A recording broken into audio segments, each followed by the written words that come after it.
Bonsoir à tous. C'est une responsabilité de parler de Schiller, surtout en notre temps où l'œuvre de Schiller est extrêmement vivante et a une signification très forte. Et en regardant, en voyant, en écoutant Marie Stuart, je pense que demain et après-demain, c'est ça, ceux qui viendront discerneront la puissance de l'œuvre telle que vous l'avez moi-même discernée quand vous l'avez découverte.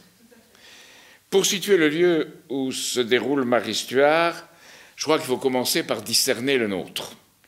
Quand on parle aujourd'hui à la télévision, c'est pour dire ce qu'on sait.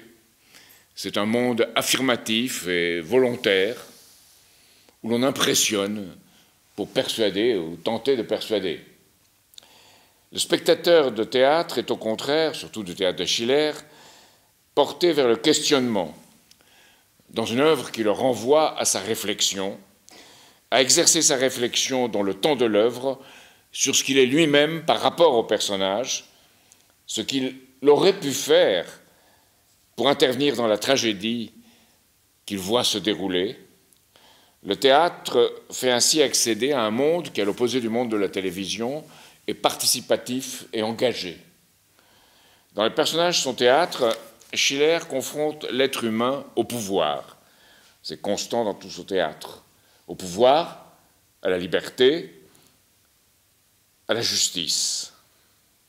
Et la question toujours, c'est est-ce que les valeurs idéales sont compatibles avec une existence terrestre et le désir de pouvoir, le Herrschbegierde, comme il dit en allemand, ce Herrschbegierde n'est-il pas condamné à anéantir notre part d'humanité? Ce désir de pouvoir n'est-il pas condamné à anéantir notre part d'humanité? Marie Stuart se déroule au temps de la reine Élisabeth, dans le XVIe siècle. C'est juste après la Saint-Barthélemy, c'est important.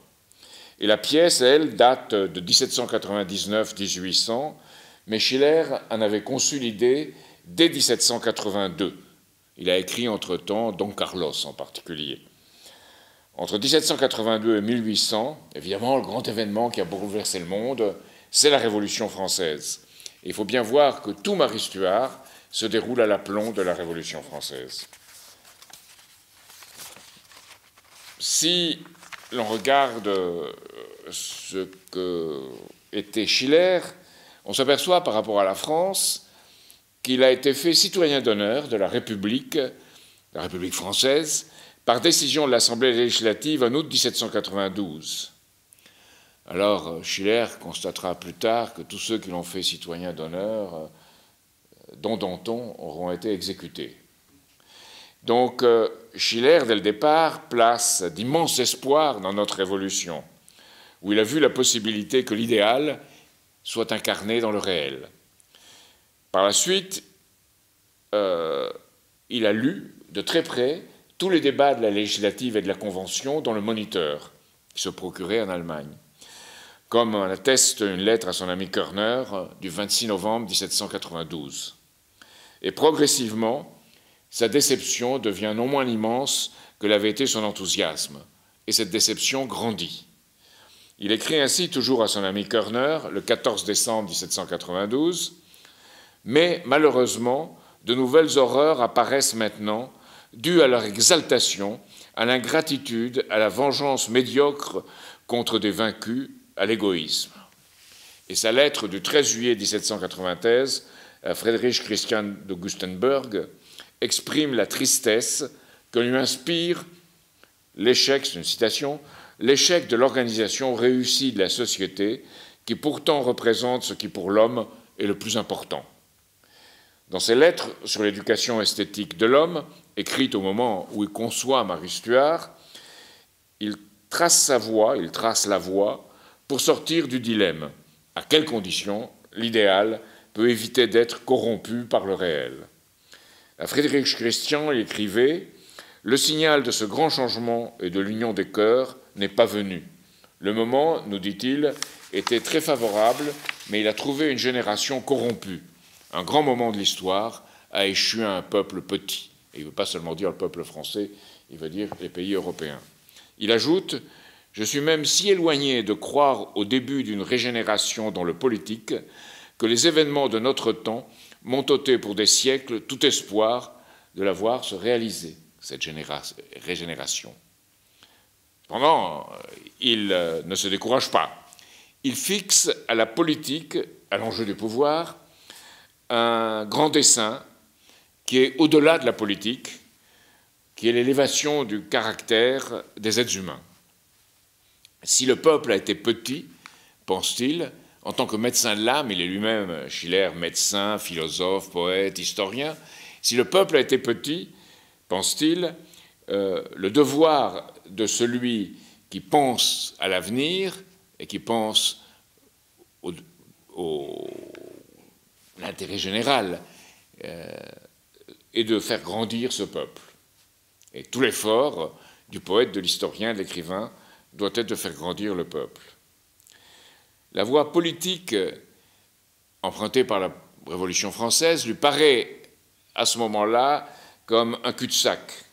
Elle a vu s'affronter des sauvages, dit-il, prisonniers de leurs instincts sensibles, qui les portent à la détruire par la violence, et les barbares, prisonniers de leur instinct formel, qui croient faire prévaloir leur solution idéale par tous les moyens, alors qu'il ne peut pas exister d'idéal absolu terrestre, qui veulent faire prévaloir par tous les moyens, dans le concret d'une existence terrestre, d'une forme politique. Les espérances de Schiller reposent dès lors sur l'amélioration du caractère des hommes, anoblis par le beau, anoblis par le vrai. Il est convaincu qu'il ne faut pas changer les constitutions pour changer les hommes, mais changer les hommes pour renouveler la justice dans les constitutions. Alors, je vais vous donner une citation, c'est la 9e lettre sur l'éducation esthétique de l'homme, dans laquelle il dit « Toute amélioration dans l'ordre politique doit partir d'un anoblissement du caractère. Or, comment le caractère pourrait-il s'ennoblir s'il subit les influences d'une constitution politique barbare? Le but à atteindre exigerait donc que l'on cherchât un instrument que l'État ne fournit pas, et que l'on ouvrit les sources qui demeurassent pures et limpides, quelle que fût la corruption dans l'ordre politique. Me voici arrivé au point vers lequel toutes mes considérations précédentes ont tendu.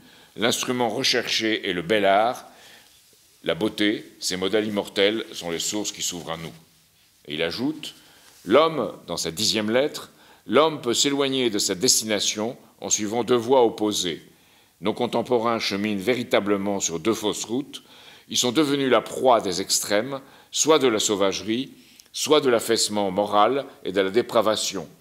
De ce double égarement, la beauté peut seule les faire revenir. L'artiste, dit-il, se préservera des perversions de son temps en méprisant son jugement.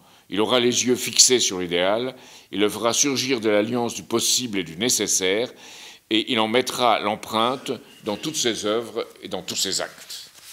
C'est de ce point de vue que Schiller écrit du théâtre, qui écrit son théâtre.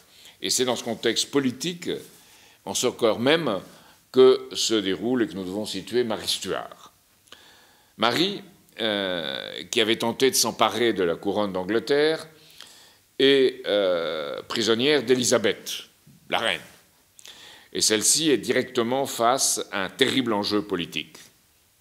Soit elle met fin à une cause permanente de guerre civile et de sédition en faisant exécuter Marie, elle, anglicane, elle fait exécuter la papiste Marie, et en plus, elle doit parvenir à une paix avec la France catholique en épousant le duc d'Anjou et en sacrifiant à la fois son attachement pour le personnage qu'est Leicester, qu'elle fréquente pudiquement, apparemment depuis 10 ans, et sa passion féminine de vouloir demeurer une reine vierge, de vouloir rester dans l'histoire comme une reine vierge, elle le dit elle-même d'ailleurs dans la pièce. Marie, elle, est prisonnière, elle est emmurée vivante. Elle ne peut survivre qu'en demandant sa grâce à la reine, mais dès lors, si elle demande sa grâce à la reine, elle devra reconnaître que la reine est la reine et qu'elle n'est pas la reine. Donc elle devra renoncer à sa propre ambition au trône. Élisabeth est pressée d'agir, mais elle hésite, car bien qu'elle juge l'élimination de Marie historiquement nécessaire, elle sait qu'elle est humainement injuste. Elle ne peut, Élisabeth, suspendre sa décision, et la pièce est tout le temps de son hésitation. Elle ne peut suspendre sa décision car elle est contrainte d'agir, et d'agir vite, par la raison d'État, la défense de la religion protestante, qui légitime son pouvoir, la nécessité de prévenir un autre attentat contre elle, elle a dû en subir un d'un fanatique catholique qui a essayé de la poignarder, et elle doit aussi céder à la pression d'une foule qui est surexcitée devant ce qui la menace. Mais individuellement, en tant qu'individu humain, Élisabeth sait qu'elle est aussi libre ou non d'exercer sa vengeance personnelle et qu'elle doit surmonter sa vengeance personnelle. Donc elle est vraiment devant un dilemme. Ainsi, à la nécessité politique, elle doit sacrifier son sens personnel de la justice, et le sacrifice est d'autant plus difficile que c'est une femme. Dans cette période de l'histoire où les femmes n'assument généralement pas le pouvoir. C'est une période intéressante parce qu'on a Catherine de Médicis, on a Élisabeth, on a Marie Stuart. En elle, la nécessité ne peut plus se concilier avec la liberté, bien plus en raison des contraintes du pouvoir que de son caractère personnel, jusqu'à ce que les contraintes du pouvoir façonnent peu à peu son caractère personnel et la portent à signer l'arrêt d'exécution. La peine de mort avait été déjà décidée par le Parlement et elle doit simplement signer l'arrêt d'exécution. Mais jusqu'au bout, elle essaiera de tergiverser en confiant finalement le papier de l'arrêt au secrétaire d'État Davidson, sans lui donner cependant l'ordre de le transmettre à quiconque, et en particulier pas de le transmettre à Guillaume Cecil, le baron Barley, qui est le grand trésorier. Celui-ci cependant s'emparera de l'arrêt et le fera exécuter en faisant exécuter Marie, sans en faire part à ce moment-là à Élisabeth. Barley, le serviteur incorruptible, et on voit à quoi Schiller fait allusion, représente ici la raison d'État avec toute sa froide passion. Marie le lui dira « Craignez, noble lord, que l'intérêt de l'État ne vous paraisse se confondre avec la justice. » Dans l'acte 2 de la scène 3, il réclame, comme un jacobin enragé de notre Révolution, la tête de Marie Stuart. Il faut la tête de Marie Stuart, disant à Élisabeth, sa vie est notre mort et sa mort notre vie. Puis, devant le peuple enragé par la tentative d'assassinat contre Élisabeth, il dit à celle-ci, obéissez à la voix du peuple, c'est la voix de Dieu. Marie sera donc exécutée, et cette femme frivole, qui a participé à tant de complots, atteint, elle, la grandeur morale, elle atteint le sublime, dans la perte de sa vie et de son pouvoir. Lorsqu'elle était vivante et régnante, son caractère ne s'élevait pas à la hauteur de sa situation et de sa responsabilité historique. C'est la perte du pouvoir et de sa vie qui la rendent subjectivement à elle-même, et elle est dépouillée de ce qui la rendait auparavant objectivement incapable d'exercer ce pouvoir en raison de sa frivolité. Élisabeth, elle, devra assumer l'exécution de Marie, bien que, comme je l'ai dit tout à l'heure, elle est tentée de se réfugier dans l'équivoque. Et elle est tentée par la fuite devant la responsabilité du pouvoir aussi. Il y a une scène très importante, l'acte 2, scène 2, où elle dit « Les rois ne sont que les esclaves de leurs conditions, ils n'ont pas le droit de suivre les impulsions de leur cœur. » Alors, évidemment, elle dit aussi « Après tout, je ne suis pas faite pour être souveraine, en vérité, je suis lasse de la vie et du pouvoir. » Donc, sous la pression du pouvoir, Élisabeth elle-même cherche à fuir d'une manière ou de l'autre. Et elle incite, en particulier le jeune Mortimer, à assassiner Marie et s'écrit au sujet de Marie « Jamais elle ne s'est imposé le joug auquel je me suis, moi, soumise. » Et voilà ce qu'elle dit à Mortimer, dans une scène qui est terrible. C'est donc la scène 5 de l'acte 2. Et elle lui dit, voilà le dialogue, « Élisabeth, puis-je vous... » Mortimer, « Je veux vous prêter mon bras, à vous de sauver votre réputation comme vous pourrez. » Élisabeth lui dit, « Oui, sir, si quelque matin vous m'éveillez avec la nouvelle, Marie Stuart votre mortel ennemi a cette nuit passé de vie à trépas. Et Mortimer, comptez sur moi. Élisabeth, quand donc pourrais-je me coucher et dormir paisiblement? Mortimer, que la prochaine lune voie la fin de vos craintes. Alors, voilà les différents modes de fuite d'Élisabeth devant sa responsabilité. Donc, on peut dire que toute la pièce est sur la responsabilité du pouvoir, et d'autant plus émouvante que les choix à deux femmes, à deux sœurs, demi-sœurs, qui ne peuvent échapper à cette terrible responsabilité, ni l'une ni l'autre. La scène de leur rencontre à l'éclat du feu. Elles sont bel et bien sœurs, plus encore que par le sang, par leur rapport au pouvoir. Et la scène est terrible parce que Marie Stuart, cette scène a été arrangée pour essayer d'aboutir au moins à un apaisement, et Marie Stuart est libérée de sa prison, de son cachot, et elle sort, elle voit la nature, et elle est heureuse. On pense au cœur des prisonniers dans le Fidelio de Beethoven. Elle est là, disons, elle pense qu'elle se retrouve elle-même en retrouvant la joie de vivre, et elle est tout à coup face à la reine dont on a arrangé qu'elle vienne au cours d'une chasse voir Marie. Alors face à la reine, elle lui dit « Rien ne vit plus en moi que le sentiment brûlant de mes souffrances, les sombres furies de l'enfer m'entourent. » C'est vraiment une façon de s'adresser à Élisabeth qui ne va pas lui attirer chez Élisabeth une sympathie. Élisabeth, elle, alors jouit de sa victoire et exprime en réalité sa faiblesse vis-à-vis de la victoire en jouissant de son pouvoir personnel. Marie fait le pire, elle reproche à Élisabeth son regard de glace, celui du pouvoir. Et alors, Élisabeth, à ce moment, devient furieuse, et elle dit que la Saint-Barthélemy me serve de leçon. Où trouverais-je, si je rompais vos chaînes, une serrure pour garder votre bonne foi que ne pourrait ouvrir la clé de Saint-Pierre, c'est-à-dire le Vatican? Et elle va jusqu'à insulter Marie en lui disant « Il n'en coûte pour être la beauté par tous reconnue que de se donner à tous. » Donc elle traite Marie littéralement de prostituée. Marie, à son tour, se déchaîne et accuse Élisabeth de ses débauches cachées. Le trône d'Angleterre est déshonoré par une bâtarde. Et elle prononce le mot « bâtarde ». Et là, elle ajoute, et elle devient reine, et les deux sont beaucoup plus reines encore que femmes, mais en même temps femmes. C'est pour ça que cette scène est terrible.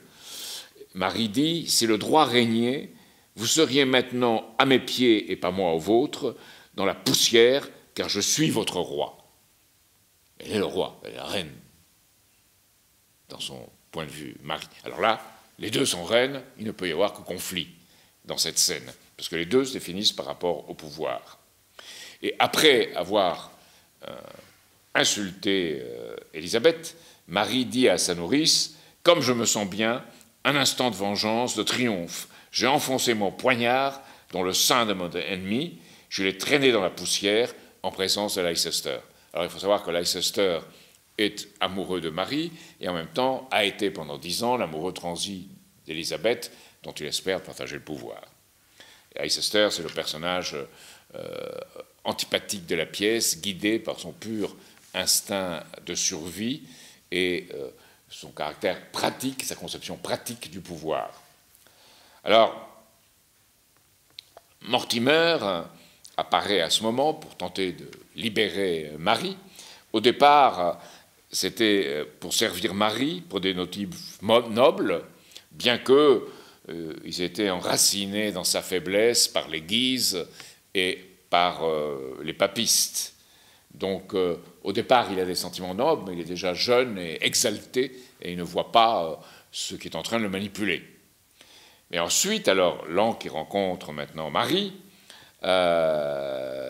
il devient quelqu'un qui a perdu la raison. Il dit « Tous nos crimes sont pardonnés par avance lorsque je combattrai pour vous. J'égorgerai mon oncle. Je veux te sauver, mais je veux aussi te posséder. Je veux que tu tombes devant moi aussi, que tu trembles devant moi aussi. Et si j'échoue, le couvercle de son cercueil sera mon dernier lit. » Donc l'instinct de mort et de destruction prévaut en lui. Il est rendu fou par le pouvoir politique en lui-même et il abuse de Marie qui prétend aimer en la serrant de force contre lui. Donc le pouvoir, dans cette scène-là, dans ce moment de la pièce, fait littéralement perdre la tête aux personnages qui sont définis par sa proximité. Et le drame de Marie Stuart, Marie Stuart, pas Marie, la pièce, le drame de toute la pièce, est dans un système de pouvoir pyramidal, comme la monarchie, plus le pouvoir s'accroît, c'est Élisabeth, plus la liberté personnelle diminue, car la puissance du dirigeant est tributaire de l'opinion des autres. Donc ça, c'est le drame de la pièce. La scène 10, acte 4, c'est le monologue d'Élisabeth qui reste seule après les pères du royaume et où elle exprime cette solitude absolue du pouvoir qui sera encore plus grande pour elle à la fin de la pièce. Ainsi, Marie et Élisabeth, chacune à leur façon, sont condamnées à la solitude du pouvoir absolu.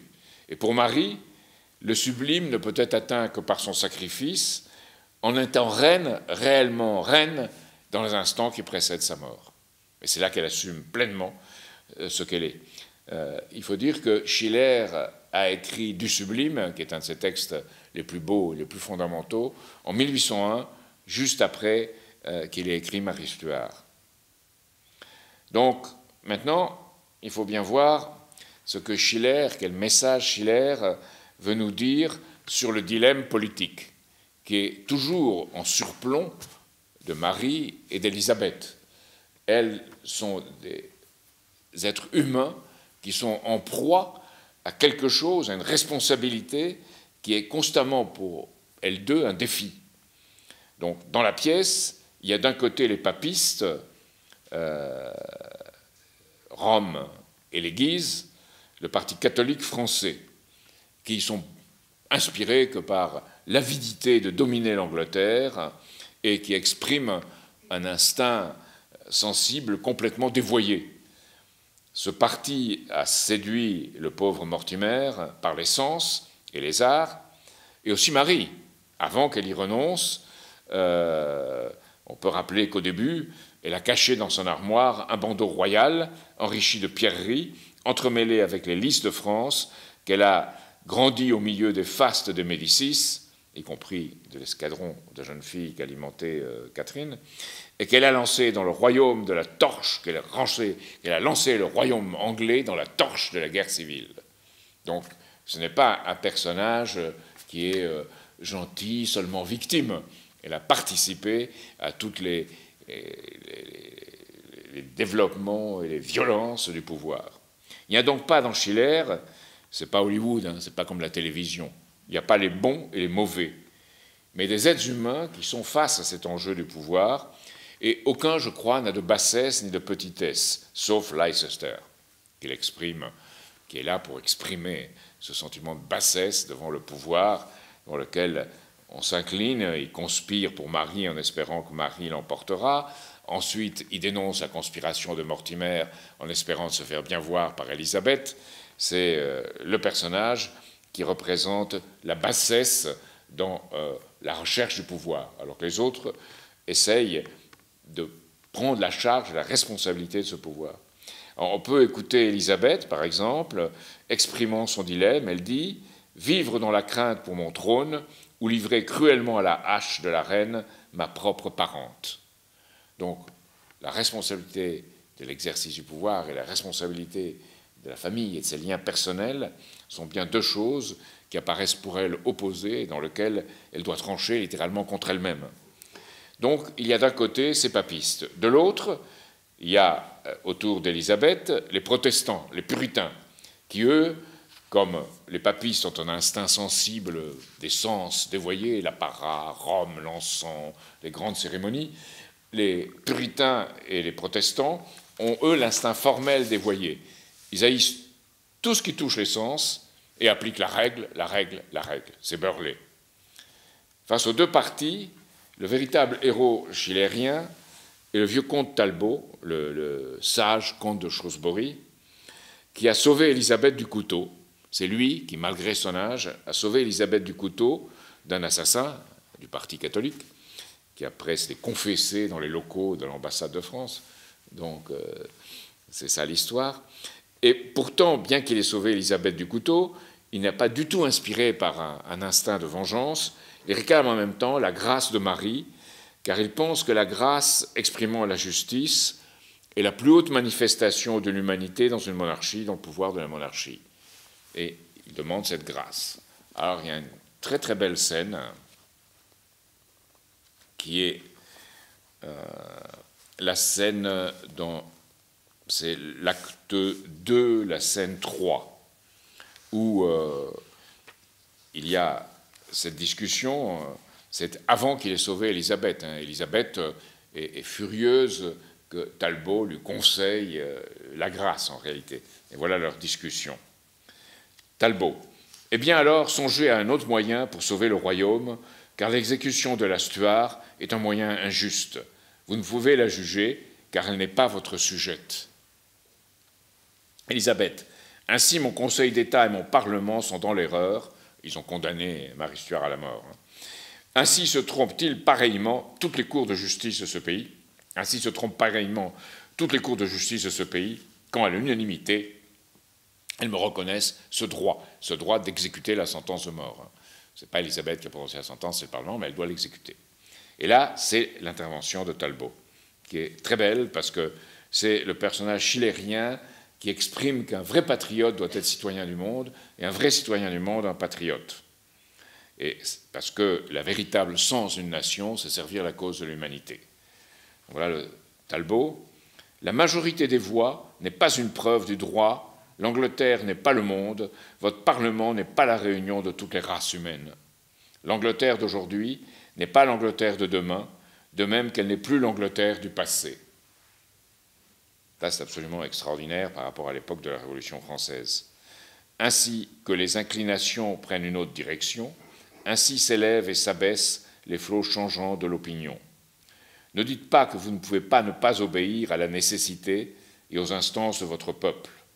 Dès que vous le voudrez, à tout instant, vous pourrez expérimenter que votre volonté est libre. Faites-en l'essai. Déclarez que vous avez horreur du sang, que vous voulez accorder la vie sauve à votre sœur. Montrez à ceux qui veulent vous donner d'autres conseils la réalité de votre royal courroux, et bientôt vous verrez s'évanouir cette nécessité et la justice se transformer en injustice. Il faut que vous jugiez vous-même, vous seul. Vous ne pouvez vous appuyer sur ce roseau inconstant et mouvant. Abandonnez-vous sans hésitation à la bonté qui vous est propre. Dieu n'a pas mis la sévérité dans le cœur sensible de la femme, et les fondateurs de ce royaume, en accordant ainsi aux femmes les rênes du gouvernement, ont montré que la sévérité ne doit pas être en ce pays la vertu des rois. Alors, il faut dire que dans toutes ces pièces, Schiller a un sens de l'importance, à son époque, de l'accès à la politique par les femmes, et comme dans Guillaume Tell, comme en réalité aussi dans Don Carlos, où c'est la reine qui est la véritable héroïne, dans toutes ces pièces, les femmes expriment une forme de grandeur auquel très souvent les hommes ne parviennent pas. Alors ici, c'est l'exception avec Talbot, et c'est l'extraordinaire scène finale où c'est la scène 15 de l'acte 5, où Shrewsbury, Talbot, vient et Élisabeth, pour, disons, se soulager de sa responsabilité politique, du pouvoir, a dit qu'elle a donné l'arrêt d'exécution à Davidson, mais qu'elle ne lui a pas dit quoi en faire. Et Davidson, de son côté, ne savait pas quoi en faire, mais il rencontrera Burley, qui lui arrache l'arrêt et qui le fait appliquer, et c'est comme ça que Marie Stuart sera décapitée. Vous voyez bien les mots, décapitée. Alors, Élisabeth condamne Burley et condamne Davidson, faute de pouvoir se mettre elle-même en cause. Et Shrewsbury, Talbot lui dit « Ne bannissez pas vos plus fidèles amis, Ne jetez pas en prison ceux qui ont agi pour vous et qui maintenant se taisent. Mais à moi, grande reine, permettez que je remette entre vos mains le sceau que 12 années durant vous m'avez confié. » Alors Elisabeth lui dit, très surprise, « Non, Shrewsbury, vous n'allez pas m'abandonner maintenant. Maintenant où ?» Et Shrewsbury, « Pardonnez-moi, je suis trop vieux et cette main loyale est trop souple pour sceller vos nouveaux actes. » Elisabeth, « L'homme qui m'a sauvé la vie voudrait m'abandonner ?» Et c'est là l'extraordinaire réponse de Shrewsbury, « Ce que j'ai fait compte peu, je n'ai pu sauver la meilleure part de vous-même. » Donc il pense à elle, il pense à la reine, il ne pense pas à lui. « Vivez, régnez heureusement, votre adversaire est morte, vous n'avez désormais plus rien à craindre, plus rien à respecter. » Et il s'en va. Alors Leicester aussi partira pour la France, parce qu'il sait qu'il peut lui arriver des histoires. Alors, à ce dénouement, qui semble terrible, mais qui illustre que la question du pouvoir n'est pas une question simple et que son exercice exige la grandeur et de grandes âmes, surtout dans une période d'extrême tension et d'extrême responsabilité sur les conséquences de ce qui peut arriver, et que par le fait que cette période évoque la nôtre, que nous pouvons être directement concernés en écoutant et en voyant cette pièce. Donc que faire donc pour éviter ce dénouement qui nous jette à nous-mêmes le défi aujourd'hui de notre propre engagement politique? Car Schiller, comme Eschyle, je dirais, ou comme Shakespeare, est de tous les temps. C'est les grands auteurs, surtout dans le théâtre, sont de tous les temps. Il y en a peu, mais ils posent une question qui, directement, concerne en nous notre part d'humanité. Alors, comment faire? Il y a une première réponse, celle de Gotthold Ephraim Lessing, qui est un écrivain, essayiste et philosophe allemand, qui a écrit en 1779 Nathan le Sage, c'est une très belle pièce aussi, et c'est Schiller qui, au début du XIXe siècle, l'a remis en scène, et Schiller et Lessing étaient très proches. Alors, Lessing est un des principaux, avec Moïse Mendelssohn, qui lui est juif, ce qui est très intéressant, qui illustre les Lumières de l'Est, qui sont au-dessus et au-delà de la filiation religieuse, qui sont dans un domaine qui est celui de la beauté et de la perfection de l'homme. Alors, il y a un dialogue de Lessing qui est très intéressant, dans une première approche, c'est le dialogue entre Ernst et Falk. C'est assez peu connu en France, je n'ai pas trouvé de traduction française, je pense qu'il doit y en avoir une. Et le produit de la réflexion, pour lequel il y a une traduction, ça s'appelle l'éducation du genre humain. Alors, c'est très intéressant parce que Ernst et Falk discutent, délibèrent sur qu'est-ce que le bon gouvernement, comment est-ce qu'on peut donner aux hommes le meilleur de ce que peut être le meilleur environnement qui peut les élever. Alors l'un dit il faut trouver ce meilleur gouvernement, il faut une formule idéale de gouvernement. Et l'autre, qui allie l'instinct sensible à l'instinct formel, lui dit que si on trouve une forme idéale de gouvernement, à un moment donné, si l'on s'en tient à elle seule comme un bien en soi, elle deviendra fatalement, nécessairement, quelque chose d'imposé à autrui et violera l'idéal humain de liberté, car établi une fois pour toutes et secrétant son propre dogmatisme. Alors, évidemment, que défend l'autre? Il défend, au lieu de cela, un effort constant d'éducation du caractère. Respectant le libre arbitre de l'homme, le vrai humaniste doit ouvrir l'esprit d'autrui, éveiller sa créativité en le comparant à un jardinier qui arrose les graines puis les plantes sans leur imposer un projet ou un programme prévu d'avance. Donc cette discussion, c'est une discussion en cours avant la Révolution française. Et dans l'éducation du genre humain, Lessing résume les révélations qui ont été données ou obtenues par les deux hommes, de son point de vue, et il dit « L'humanité poursuit une immense et lente marche vers un avenir qu'elle ne connaît pas, nécessairement elle ne connaît pas, mais qui ouvre le chemin vers quelque chose de moins imparfait dans le monde, sans avoir la prétention de trouver une perfection absolue. Alors c'est en ce sens que Talbot s'adresse à la reine, en disant que si elle avait pris la responsabilité d'épargner la reine, elle prenait un risque, mais qu'elle grandissait le pouvoir et qu'elle lui donnait un sens qui dépassait complètement celui tel qu'il était vu et perçu à son époque. Donc, ce que dit Lessing, quelque part, c'est que les dogmes sont stériles, ils ne valent que ce que valent les actes qui les inspirent. Alors, dans ses lettres sur l'éducation esthétique de l'homme, Schiller porte encore plus loin sa réflexion sur le rôle de la beauté pour l'élever à une dimension politique et accéder donc au sublime.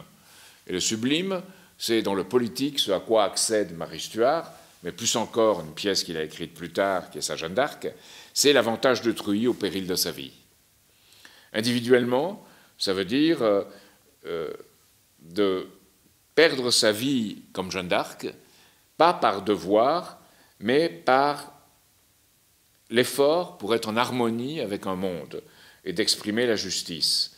Et dans toute la pièce de Jeanne d'Arc, ce qui est très important, c'est qu'au départ, Schiller en prend son aise avec l'histoire. Il donne l'importance plus grande à ce qu'il veut montrer sur l'anoblissement d'un caractère. Et il montre une Jeanne d'Arc qui est déterminée au départ par une mission d'un Dieu extérieur, et puis elle accède à un Dieu intérieur, plus en profondeur, après l'épreuve de sa faute, et Schiller fait quelque chose d'assez, quelque part, cocasse et en même temps, en réalité, très profond. Il montre qu'elle a eu un sentiment, une faiblesse sentimentale envers un ennemi anglais, Lionel, et qu'elle le surmonte parce qu'elle ne peut pas se permettre cela par rapport à sa mission. Alors moi, j'ai eu beaucoup d'admirateurs français de Jeanne d'Arc qui m'ont dit Schiller n'y comprend rien. Jeanne d'Arc n'a jamais changé, elle a toujours eu sa mission, elle est toujours uniforme, elle est ce qu'elle est. Alors, ce que montre Schiller, au contraire, c'est la dynamique d'un être humain qui est capable de s'élever. Et à la fin, la parole de Jeanne d'Arc rejoint un peu, en étant au-delà de ce que dit Marie quand elle dit « Je m'élance vers l'éternelle liberté ». Jeanne d'Arc dira elle en mourant, parce qu'elle meurt au combat, « Brève est la vie, éternelle est la joie ». Donc elle accède à un moment d'éternité. Et c'est ce qui, individuellement, est au cœur de la politique. Ça ne veut pas dire que tout le monde doit faire comme elle et mourir dans l'exercice du choix qu'on a fait, mais qu'on doit prendre ce risque-là, et pas pour soi, mais pour l'autre. Alors politiquement, Schiller le discerne en tant qu'historien, car elle est aussi historien, dans la guerre de 30 ans, et la fin de la guerre de 30 ans. C'est le traité de Westphalie de 1648 qui postule le pardon des offenses, le développement mutuel, mais surtout l'avantage d'autrui, qui devient principe. Et il dit, une nation digne de ce nom doit pratiquer cet avantage d'autrui.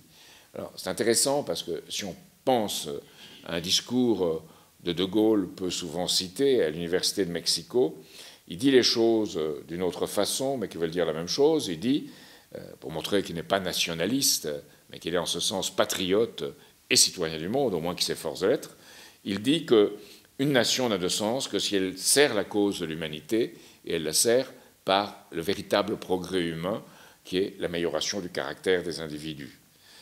Alors, pour éclairer rétrospectivement Marie Stuart, arrivé à ce point, et je pense vous inciter à lire, après avoir vu demain la pièce, les lettres sur l'éducation esthétique de l'homme de Schiller, qui sont une réflexion sur ses pièces de théâtre, son intervention dans l'histoire de son temps. Je vais maintenant, pour conclure, tenter d'esquisser quelle est la démarche de Schiller plus avant par rapport à ce que j'ai dit au début de mon intervention. Alors, évidemment, il y a la question qui se pose au départ pour Schiller, et qui, je crois, est la question essentielle. Qu'est-ce qu'il est qu'un être humain est vraiment humain? Qu'est-ce qui fait qu'il nous différencie des autres formes de vie par rapport à notre responsabilité dans le monde dans lequel nous sommes? Et dans sa 8e lettre sur l'éducation esthétique de l'homme, il dit « Non seulement donc cette lumière de l'intelligence ne mérite l'estime que dans la mesure où elle se réfléchit sur le caractère, mais encore, elle part dans une certaine mesure du caractère, car le chemin qui mène à l'esprit doit toujours passer par le cœur. La formation du sentiment est donc le besoin extrêmement urgent de l'époque, non seulement parce qu'elle devient un moyen de rendre efficace pour la vie une compréhension meilleure de la vérité, mais parce qu'elle stimule l'intelligence à améliorer constamment ses vues. Alors, je pense que c'est quelque chose ici, et qu'on l'a ressenti à travers Marie Stuart, qu'on peut le ressentir à travers Don Carlos, qu'on peut le ressentir à travers Wallenstein, les principales pièces et beaucoup d'autres de Schiller. Il écrit une pièce pour littéralement chaque pays européen, pour leur donner quelque chose de lui à chaque pays. Pour la France, ce sera Jeanne d'Arc. Je pense qu'il y a quelque chose dans Schiller, évidemment, sans quoi on n'aurait pas les émotions qu'on peut voir quand on assiste à Marie Stuart ou à une autre de ses pièces, qui s'adresse à nous aujourd'hui, et en particulier aujourd'hui, à un moment où les monstres sont parmi nous, et où, dans les séries télévisées, triomphe par exemple Games of Thrones. Games of Thrones qui est vu par tous les jeunes pratiquement de la planète, et où triomphe un cortège de crimes, d'êtres humains qui commettent des crimes pour obtenir le pouvoir et qui méprisent les autres. À l'opposé de l'esprit de Schiller, c'est la déformation, ce n'est pas l'élévation du sentiment, ou, comme le dit Schiller très précisément, la formation du sentiment. Ici, c'est la déformation et l'abaissement du sentiment qui est en cours. Alors, par rapport à cela, évidemment, Schiller nous dit il y a un instinct en nous qui est un instinct sensible, de nature, et un instinct formel qui est celui des idées, du monde des idées. Et il faut aboutir, si on veut arriver à des conditions humaines dans une société, à un caractère complet, total. Alors, voilà ce qu'il dit dans sa 4e lettre. « Si l'homme est d'accord avec lui-même, il sauvera sa particularité même, en universalisant au suprême degré de conduite, en universalisant au suprême degré de conduite, donc en arrivant à l'universel par son degré de conduite, et l'État sera simplement l'interprète de son bel instinct, la formule plus distincte de sa législation intérieure. Par contre, si dans le caractère d'un peuple il subsiste entre l'homme subjectif et l'homme objectif une opposition, une contradiction telle que celui-ci ne puisse triompher qu'en opprimant celui-là, l'État devra lui aussi recourir à la rigoureuse sévérité de la loi, et pour ne pas être victime des citoyens, il devra sans égard fouler aux pieds des individualités qui se sont montrées si rebelles. Vous voyez, un thème sous-jacent de Marie Stuart. Or, il ajoute, et ça c'est le thème de la Révolution française, il y a 2 façons pour l'homme d'être en opposition avec lui-même. Il peut l'être à la manière d'un sauvage, si ses sentiments imposent leur hégémonie à ses principes. À la manière d'un barbare, si ses principes ruinent ses sentiments. Le sauvage méprise l'art et honore la nature comme sa souveraine absolue. Le barbare tourne en dérision et déshonore la nature, mais plus méprisable encore que le sauvage, il continue assez souvent à être l'esclave de son esclave. L'homme cultivé fait de la nature son ami et il respecte sa liberté en se contentant de réfréner son arbitraire. Lorsque donc la raison introduit son unité morale dans la société physique, elle n'a pas le droit de porter atteinte à la multiplicité de la nature. Lorsque la nature aspire à affirmer sa multiplicité dans l'édifice moral de la société, il ne faut pas que l'unité morale en éprouve un dommage quelconque. La forme victorieuse est à égale distance de l'uniformité et du désordre. Il faut donc qu'un peuple possède un caractère total pour qu'il soit capable et digne d'échanger l'état de la nécessité contre l'état de la liberté. Alors, dans sa 27e lettre, la dernière, il va plus loin et il établit le principe de l'état, je dirais, l'état esthétique. Alors, l'état esthétique, pour lui, s'oppose à l'état dynamique. Voilà ce qu'il dit. L'état dynamique peut rendre la société seulement possible en maîtrisant la nature par des forces naturelles.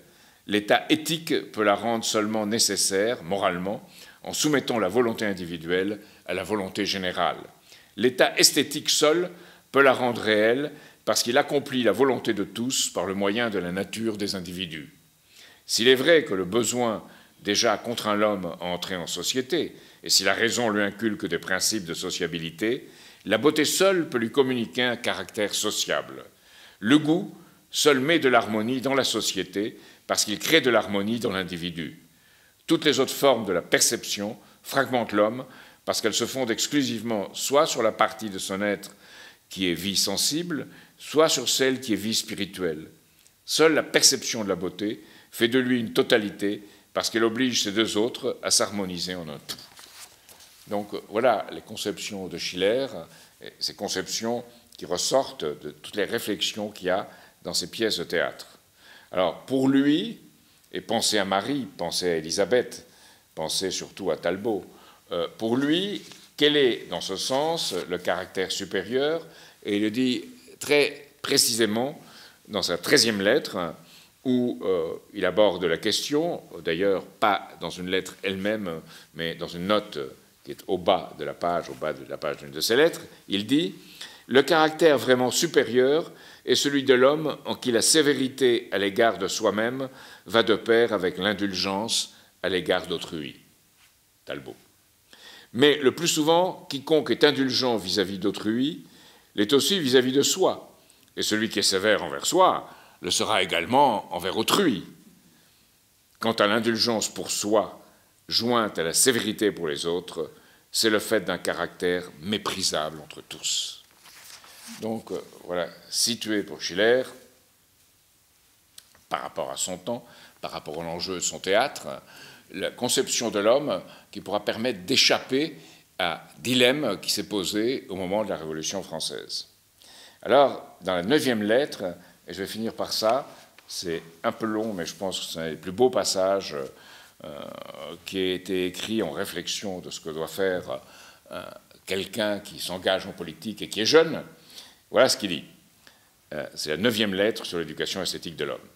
En conséquence, si un jeune ami de la vérité et de la beauté me demande comment il doit s'y prendre pour satisfaire, malgré toute la résistance du siècle, le noble instinct de son cœur, je lui répondrai « Engage le monde sur lequel tu agis dans la direction du bien. Alors, le calme déroulement du temps amènera l'épanouissement.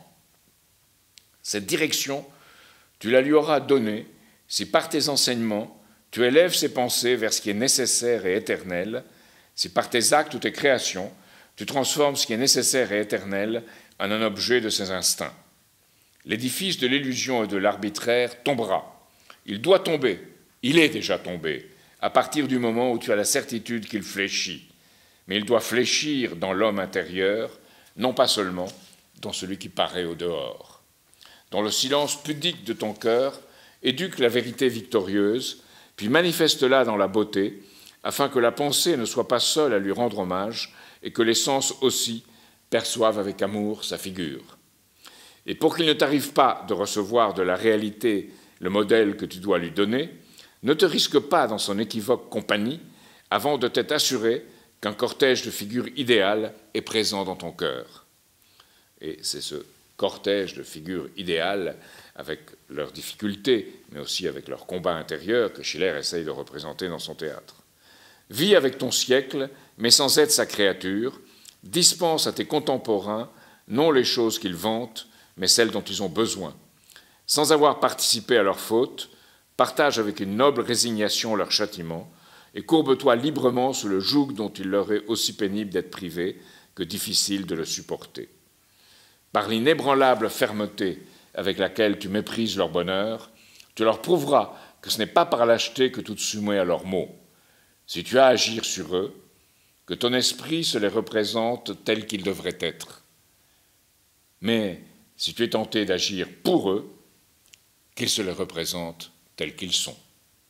Recherche leur approbation en faisant appel à leur dignité, mais mesure leur bonheur à leur insignifiance.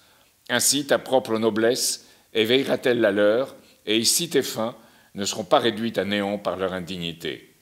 L'austérité de tes principes les fera fuir loin de toi, mais ils les supporteront sous forme de jeu. Leur goût est plus chaste que leur cœur, et voilà par où tu dois saisir ces fuyards apeurés. C'est en vain que tu livreras assaut à leurs maximes, que tu condamneras à leurs actes, mais ta main d'artiste peut essayer de les prendre par leur désœuvrement même. Chasse de leur plaisir l'arbitraire, la frivolité, la rudesse, et insensiblement, tu les banniras aussi de leurs actes et enfin de leurs sentiments. En quelque lieu que tu les trouves, entoure-les de formes nobles, grandes, pleines d'esprit, environne-les complètement des symboles de ce qui est excellent, jusqu'à ce que l'apparence triomphe de la réalité et l'art de la nature. Et je dois dire, par rapport à ce que écrit Schiller, et au risque de vous choquer, que je pense, comme Charles Péguy le pensait dans les années 1900, que nous sommes, comme à cette époque, dans une société qu'il qualifie de société prostitutionnelle.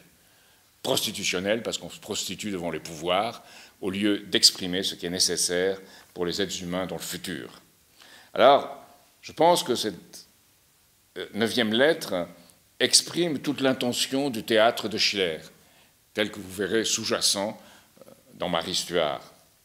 Schiller était, je voudrais dire cela pour finir, implacable avec la rigueur de ce qu'il écrit, de ses intrigues dans le théâtre, et du comportement aussi de ses personnages. Mais il lui est arrivé, à la fin de sa vie, de venir à une de ses pièces, alors même qu'il était très malade, il est mort très jeune, de venir au fond du théâtre où il se trouvait et d'être ému par le sort de ces personnages jusqu'aux larmes, et qu'il était, en ce sens lui-même, un caractère total. C'est dans Wallenstein, devant les deux héros, Max et Thekla, que Schiller, selon le rapport de Körner, son ami, n'a pas pu retenir ses larmes devant ses propres personnages. Donc c'est là que l'instinct formel et l'instinct du sensible se rassemblent, et c'est cette élévation du caractère, je crois, cette adhésion au sentiment, qui est vraiment le défi principal de notre temps. C'est ce que je voulais vous dire ce soir à propos de Schiller.